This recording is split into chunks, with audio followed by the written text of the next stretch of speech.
Alright, everybody. So, I feel like it's been so long since I've made a movie review. I'm pretty sure the last one was for Bullet Train. Last night, I went to the theater to witness the hierarchy of the DC universe changing.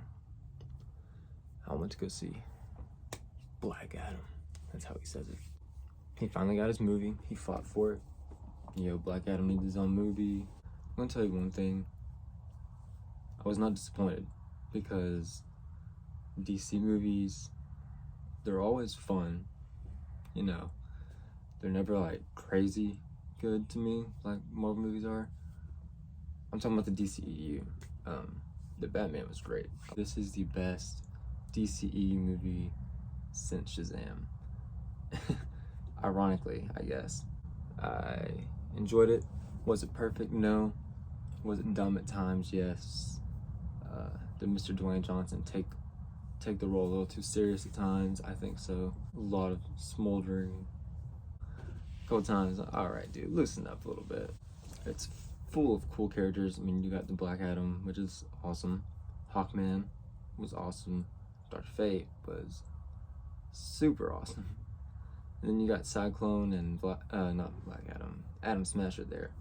They're there to be cute.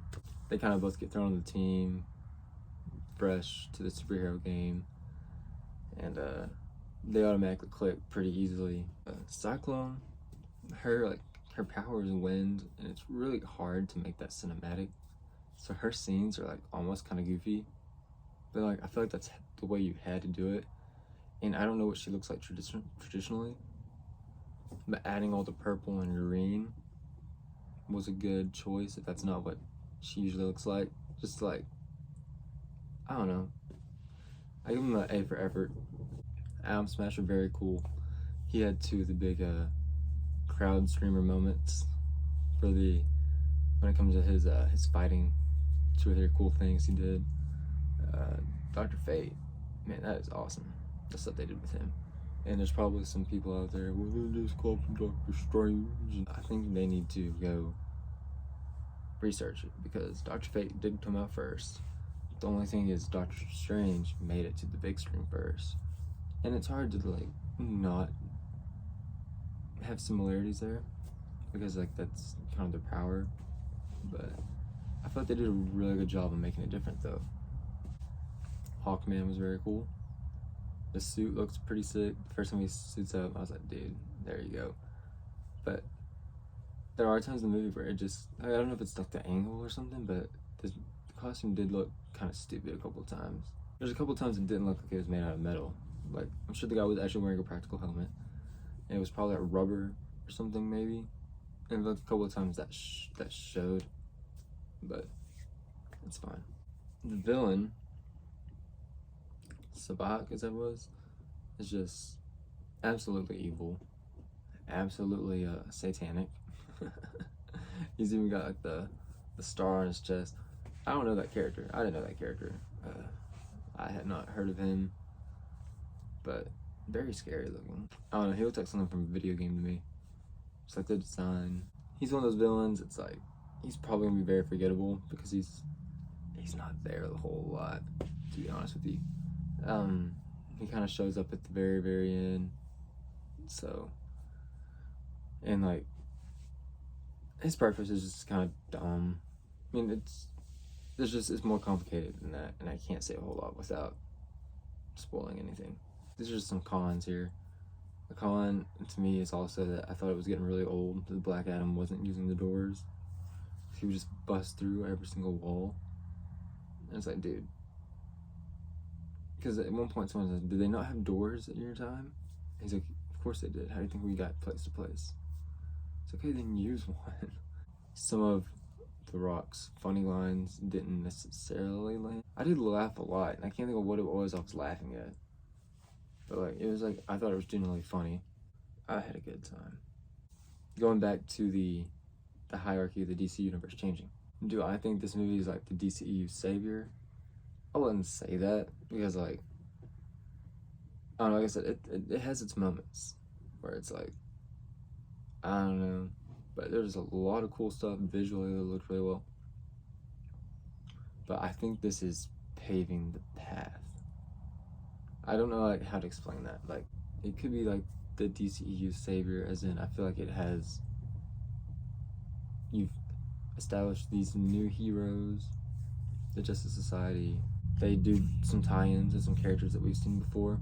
It was definitely more well managed, I'd say. Which it's been in the works for years. Some people are like, Dwayne Johnson needs to be the Kevin Feige of the DC. I disagree because of one thing. He likes to spoil his movies. The night Super Pets came out, he posted the post-credit scene on his Instagram account. 2 weeks ago, or it feels like 2 weeks ago, he has been heavily, low-key spoiling this movie, this post-credit scene. And I get why they do it. It's to hype up everything. To hype up the movie for the people that necessarily aren't interested. But it's like also like, dude, shut up. Let's go watch the movie. If he can work on that, maybe. Because like I said, I feel like he actually had this passion for this movie, and he keeps talking about the fans. He's like, you gotta take care of the fans. And I've heard him say that quite a bit. So I think he's been listening. And there is one thing that he did deliver in this movie that people have been wanting for a long time. So I feel like maybe it's up there with the Marvel movies this year, I'd say. I enjoyed the heck out of myself watching it. And I can't wait to see him go up against the likes of like Shazam and Superman, because he doesn't care. Personality wise, it is gonna clash with Shazam and him unless they do something. I don't understand how these two tones are gonna be able to like. Is it gonna be a Shazam movie? Is it gonna be a Black Adam movie? They're gonna have to find like a middle spot for the tone of the movie. These are spoilers now. Spoiler alert. Returning characters. You have the Wizard from Shazam is in it, which is really cool. Amanda Waller. She's been around for a while in the DCEU. And then this is a cool surprise. Harcourt from Peacemaker showed up. That was a crowd applause too. I was like, hey, look at them. There might be someone else. I don't remember. Like, oh yeah, Superman. Superman was there. I'm not a huge Superman fan, to be honest. I don't really care, but I like to see people, you know, being treated right. And with him being DC's like #1 superhero of all time, it is very frustrating that he hasn't had a movie since 2013. And Henry Cavill does a great job playing him. So I like to see the fans winning, even though like I'm not a Superman fan really. I'm super happy for everybody that is, because I know that just makes your day. And it makes mine also, because I feel like, here we go. I feel like we gotta get the ball rolling on the DC thing again. Let me know what you think in the comment section below. I was not expecting this review to be 12 minutes long, but it'll probably trim down. But yeah, let me know what you think in the comment section below. Has the hierarchy of the DC universe been changed, or is it still the same? Will The Rock be able to take on Zachary Levi in the next movie? Will The Rock be able to take on Henry Cavill? Let The Rock tell you something. I love that video. I'll see y'all next time.